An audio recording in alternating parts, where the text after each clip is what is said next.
MTS reporting में एक बार फिर से आप सभी का स्वागत है। बात करेंगे मेरठ की। मेरठ में अभी कुछ दिन पहले, जैसा कि हमने आपको बताया था कि एक ठेले पर एक मुसलमान लड़का वेज बिरयानी की दुकान लगाता था, उसकी दुकान को पलट दिया गया था।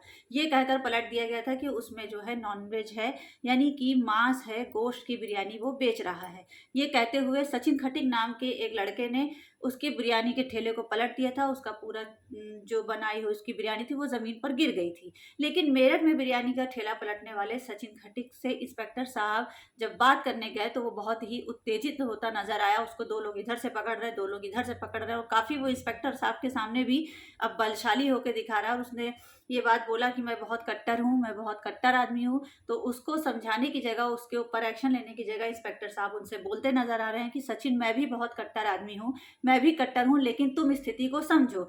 समझ में नहीं आ रहा है कि आखिर पुलिस इस तरह से सचिन खटिक की क्यों चापलूसी कर रही है। देखा जा सकता है कि पुलिस कैसे भगवा अंधभक्त की जो सरधना में बिरयानी का ठेला उलटने वाले सचिन खटिक की चापलूसी कर रही है।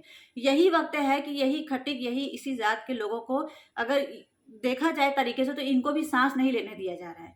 लेकिन देखो, आप अगर सचिन की जगह कोई और होता है तो क्या पुलिस ऐसे ही उससे बर्ताव करती? ठेला पलटने वाले की जाति खटिक है। आपको बता देंगे, जिसने पलटा है ठेला उसकी जाति खटिक है, उसका पूरा नाम सचिन खटिक है, वो एससी है। अब इनके अनुसार एक तरह से कह सकते हैं कि मनुस्मृति के हिसाब से ये अछूत है, इन्हीं के धर्म की किताब के हिसाब से, इन्हीं लोगों के हिसाब से अछूत हैं, और आज भी कट्टर हिंदू नहीं माने जाते हैं, इनको सही हिंदू नहीं माना जाता है। इसी चीज पर एक रिपोर्ट मेरे पास है। कुछ दिन पहले अभी करौली राजस्थान में जब दंगा ये हुआ था, हिंसा हुई थी वहां पर मस्जिद के आसपास, तो इन्हीं दलितों को, गुर्जरों को, जाटों को, यादवों को, जितने लोग जो हिंदू या हिंदुत्व के रक्षक बनने का शौक रखते हैं, जैसे सचिन खटिक जी दिखा रहे हैं कि वो बहुत बड़े हिंदूवादी हैं और वो हिंदू को बहुत सुरक्षित रख रहे हैं, वो मांस का गोश्त नहीं बिकने दे रहे हैं, इन्हीं लोगों को धमकी देते हुए हिंदुत्व के ठेकेदारों ने, स्वर्णों ने नारा दिया है कि हम दलितों को, गुर्जरों को, जाटों को तब तक हिंदू नहीं मानेंगे जब तक कि वो मुसलमानों से लड़ाई नहीं करेंगे।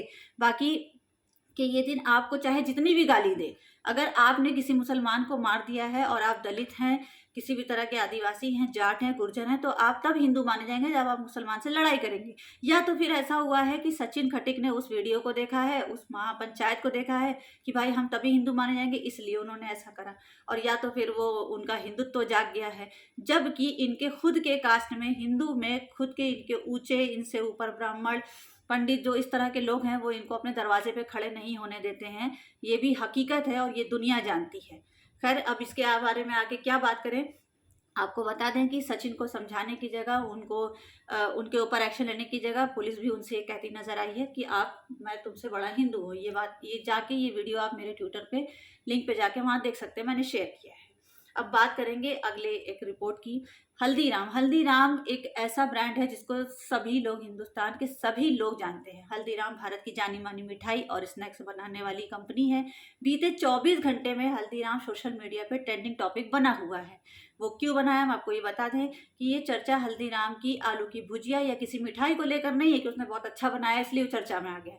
चीजें तो वो अच्छी बनाता ही है हल्दीराम, इसमें कोई शक नहीं है। इस चर्चा के केंद्र में है एक भाषा। अब आप समझिए कि एक भाषा की वजह से हल्दीराम टारगेट हो रहा है, और आप अच्छे से समझिए कि वो भाषा है उर्दू। सुनने में थोड़ा अजीब है, लेकिन हल्दीराम में कुछ लोगों ने उर्दू भाषा के विवाद मतलब इसके विवाद को बहुत ज्यादा बढ़ा दिया है। मतलब उर्दू भाषा में छपे पैकेट पर जब कोई चीज लिखी होती है किसी भी ब्रांड की, तो वो हिंदी, इंग्लिश, उर्दू तीनों में हमेशा से हम लोग देखते आए हैं। चाहे वो आप हिंदुस्तान के किसी कॉलेज में जाइए, वहां पे भी हिंदी, इंग्लिश, उर्दू में नाम लिखा होता है। किसी स्टेशनों पे जनरली देखा जाता है, लिखा होता है। तो उसी तरह से उसके ब्रांड के रैपर पर भी हिंदी, इंग्लिश और उर्दू में कुछ लिखा हुआ था। लेकिन हल्दीराम में कुछ लोगों ने उर्दू भाषा के विवाद को बढ़ा चढ़ा दिया। 2 मिनट 20 सेकंड के इस वीडियो में सुदर्शन से जुड़ी एक महिला हल्दीराम के नमकीन का पैकेट हाथ में लेकर लहराते हुए, जोर जोर से चिल्लाते हुए नजर आ रही है। महिला दुकानदार के स्टोर से पूछ रही है कि मुझे बताइए कि आखिर उर्दू में क्या लिखा है। उसको ये समझ में नहीं आ रहा है कि अगर हल्दीराम हिंदी में लिखा है, हल्दीराम इंग्लिश में लिखा है, तो हल्दीराम उर्दू में ही लिखा है। जो भाषा आपको आती नहीं है, उस भाषा को आप पढ़ने की क्यों कोशिश कर रही हैं। इस पूरी बातचीत में माइक पकड़ने वाली महिला ने एक ही जिद पकड़ी है कि पैकेट पर उर्दू भाषा क्यों लिखी गई। अब आप एक बात बताइए कि जरा जरा सी चीज का बड़े बड़े ब्रांड के लोग ऐसे ऐसे मामूली से माइक पकड़ने वालों को जवाब देंगे। जो खुद ही नहीं जानते कि पत्रकारिता किस तरह से की जाती है, कौन से सवाल उनको पूछने हैं, कौन से नहीं पूछने हैं। और कोई भी भाषा हिंदुस्तान में हमेशा से 3 भाषा का उपयोग होता रहा है कि जिसको जो आती है वो पढ़ ले। ऐसे तो इंग्लिश भी नहीं लिखी जानी चाहिए, इंग्लिश हिंदुस्तान की भाषा नहीं है, लेकिन हम उसको एक्सेप्ट करते हैं। इसी तरह उर्दू, मैंने अपने पहले भी जब उर्दू के 200 साल पूरे हुए थे तो मैंने इस चीज़ के लिए रिपोर्ट बनाई थी कि उर्दू कोई धर्म विशेष की भाषा नहीं है। उर्दू कोई ये नहीं कह सकता कि उर्दू किसी मुसलमान की भाषा है। लेकिन वो महिला पत्रकार काफ़ी दर्शकों को इकट्ठा करती हुई वहाँ पे ज़ोर-ज़ोर से चिल्लाती हुई नज़र आई कि आपने हल्दीराम के पैकेट पे उर्दू में क्यों लिखा है, क्या लिखा है, क्या हो गया, कौन सा आतंकवाद पैदा हो गया, कौन सी बात हो गई। खैर वो काफ़ी चिल्लाती नज़र आई, लेकिन उनको हल्दीराम की जो वहाँ पर स्टोर पर जो महिला थी वो उसको समझाती हुई नजर आई। काफ़ी लोगों ने ट्वीट पर उनकी तारीफ भी की है। वहाँ पे पुलिस भी मौजूद थी, लेकिन पुलिस मूक दर्शक बन के ऐसे प्रोग्राम देख रही थी जैसे टीवी पे चल रहा हो। खैर अभी क्या कह सकते हैं, ये हुआ है। इसकी वीडियो भी मेरे ट्विटर लिंक पर आप जाके देख सकते हैं। इसके बाद अगली खबर है कि राष्ट्रपिता महात्मा गांधी को गाली देने वाले कालीचरण जी का जो है वो हो चुका है, उनको रिहाई मिल चुकी है। और रायपुर जेल से छूटने के बाद इंदौर हवाई अड्डे पर उनका नायकों जैसा स्वागत किया गया है, जैसे कोई हीरो या कोई नेता या कोई बहुत महान आदमी जब वो एयरपोर्ट से उतरता है तो उसका स्वागत किया जाता है। तो उन्होंने कालीचरण जी को काफ़ी रायपुर में इज्जत दी गई है, और किस तरह से उनका स्वागत किया जा रहा है इसका वीडियो भी मैंने अपने ट्विटर लिंक पर लगाया है। आप देख सकते हैं कि किस तरीके से, कितने अजीब तरीके से देश बदल रहा है या देश बदल गया है। इसके बाद बात करेंगे यूपी के शामली में AK-47, 1300 गोली और 4 मैगजीन के साथ पकड़े गए अनिल उर्फ पिंटू का नाम जो है इस चीज में आया है कि इनके पास AK-47 पकड़ी गई है। अब इनको ये कहा जा रहा है कि ये एक अपराधी हैं और एक उनको मामूली अपराधी बनाकर दिखाया जा रहा है। इसकी जगह अगर और कोई नाम होता, आप समझ सकते हैं, तो वो सीधे ही आतंकवादी होता और अखबारों के बड़े बड़े पेज पर अब तक वो आ चुका होता, आतंकवाद घोषित हो चुका होता और बहुत सारी कहानियां बन चुकी होती, जैसा कि आप और हम नहीं सोच सकते हैं। आखिरी में जाते जाते एक खबर आपको और बताएंगे कि गलत ट्वीट मत करिए, ना ही गलत ट्वीट पर जाकर अपनी भावना को ठेस पहुंचाइए, ना ही सामने वाले को गलत समझिए। अभी कुछ दिन पहले उत्तर प्रदेश के मिर्जापुर में एक मोहल्ले में लड़ाई होती है, 2 मुस्लिम परिवारों में लड़ाई होती है घर के बाहर कूड़ा फेंकने के लिए।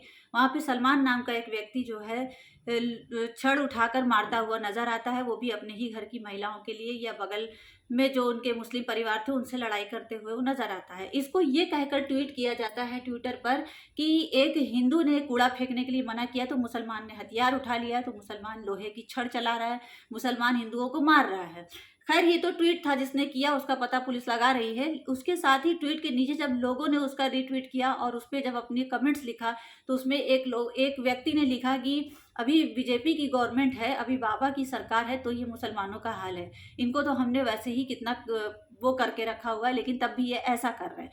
मतलब आप समझिए, चीज़ों को लिंक करिए कि अगर योगी आदित्यनाथ की सरकार है, बाबा की सरकार, तो इसका क्या मतलब है, आप क्या समझते हैं इस बात को। उनको इस तरह की चीज़ें नहीं लिखनी चाहिए थी, जबकि ऐसी बात कहीं भी किसी को भी एक्सेप्टेबल नहीं होगी, योगी आदित्यनाथ को भी शायद नहीं होगी। और दूसरी चीज़ ये कि जब इस मामले में वहाँ मिर्ज़ापुर पुलिस से बात की गई तो मिर्ज़ापुर पुलिस ने इस बात को साफ कर दिया कि ये वीडियो 6 महीने पहले का है और 2 मुस्लिम परिवारों के बीच लड़ाई का है। ऐसा कोई भी मामला अभी रिसेंटली नहीं हुआ है। जिसने भी ये ट्वीट किया है उसको बहुत ही शिद्दत से ढूंढा जा रहा है, और जब वो मिल जाएगा तो उस ट्वीट करने वालों को पुलिस खुद ही समझ लेगी कि उनसे कैसे बात करनी है। खैर आज के लिए बस इतना ही, मिलेंगे कल फिर और अगली खबरों के साथ। आपसे मेरी खास रिक्वेस्ट है कि मेरे चैनल को ज़्यादा से ज़्यादा सब्सक्राइब करिए, लाइक करिए और बहुत ज़्यादा अच्छे कमेंट्स दीजिए। आप लोगों के साथ की मुझे बेहद ज़रूरत है। तो आज के लिए इतना ही, चलते हैं। जय हिंद, जय भारत।